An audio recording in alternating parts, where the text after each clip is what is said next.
falso, numero 1 falso, 2 falso, 3 falso, torna al numero 4, torna indietro, 5 falso.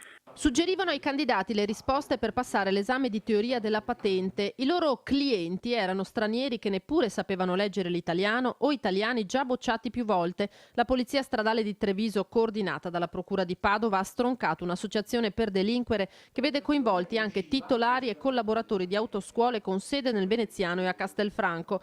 Treviso, Padova, Venezia e Bergamo le motorizzazioni in cui sono stati accertati gli illeciti, emesse 4 ordinanze di custodia in carcere, tra cui quella a carico di Umberto Cavasin, 60 anni, titolare del gruppo 2000 di Mestre, a cui fanno capo 3 autoscuole. Il sistema di alterazione prevedeva un doppio flusso informatico, un flusso video che veniva trasmesso dal candidato al suggeritore attraverso telecamere nascoste e un flusso audio in ricezione attraverso microcamere occultate nel condotto uditivo, con cui il suggeritore forniva la risposta al candidato. I candidati pagavano all'associazione 2-3 mila euro ciascuno per passare l'esame, il doppio se era per patenti speciali come quelle dei camion. In poco tempo sono stati documentati un numero di esami falsificati con certezza che lascia pensare a una media di quasi un esame falsificato al giorno. 35 i candidati indagati per cui il test è stato invalidato. Per gli altri, su cui pende il sospetto del raggiro, la Polstrada chiederà la revisione della patente, ma per strada con patenti ottenute così potrebbero essercene centinaia.